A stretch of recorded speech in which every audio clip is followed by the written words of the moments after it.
What's going on, everybody? Today's report is brought to you by our friends at Facilo Kia of Cape Coral, and today we're going to be talking about a 15-year-old who was arrested after stealing 8 guns, when the end of the 2018 hurricane season is, and when is it going to be safe to eat romaine lettuce again? Thank you for stopping by. Congratulations, we made it to the end of the work week. Today is Friday, November 30th. I'm Jared Brady, and this is your Naples Herald Daily Report. 8 firearms remain missing after a 15-year-old Cape Coral teen was arrested for allegedly stealing them from her own grandparent on Wednesday. According to the Cape Coral Police Department, on Wednesday, the victim told investigators that 8 different handguns, 2 semi-automatic rifles, and 6 revolvers had been stolen from his bedroom.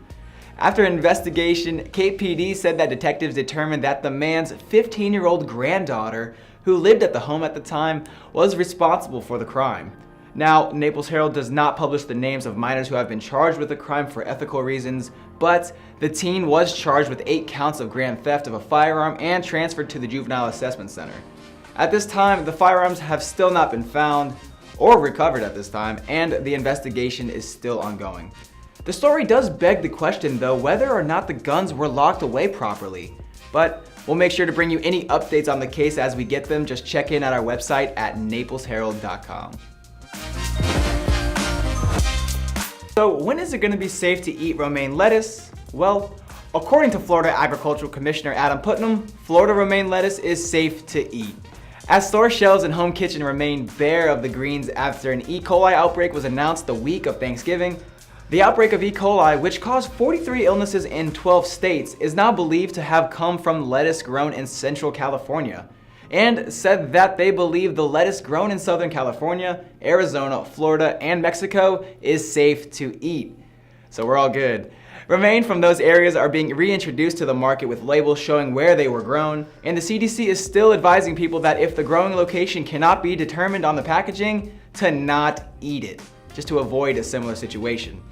Putnam said in a statement that, quote, "Americans deserve a safe, nutritious, and abundant food supply, and I'm alarmed to hear that dozens of people have been sickened with this foodborne illness. And while the federal investigation is ongoing, I'm encouraged that Florida-grown romaine lettuce is not linked to the outbreak and has been cleared to re-enter the marketplace," end quote.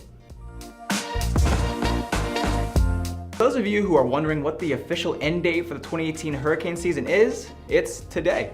Today marks the end of the 2018 Atlantic hurricane season, one which defied early season expectation and one from which many in the Florida Panhandle are still picking up the pieces.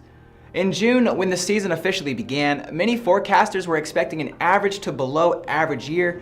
Even as late as July, forecasts from Colorado State University's Tropical Meteorology Project were calling for 12 named storms and 4 hurricanes, which is pretty average from year to year. But as the book on 2018 closes, it closes with a whopping 15 named storms and 8 hurricanes, 2 of them being major hurricanes.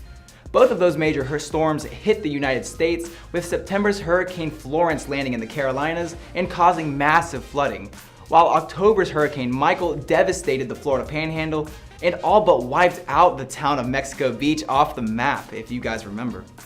While the damage from the 2018 season doesn't match up with the historic 2017 season in Hurricane Irma, preliminary estimates put the year at racking up $33 billion in damages.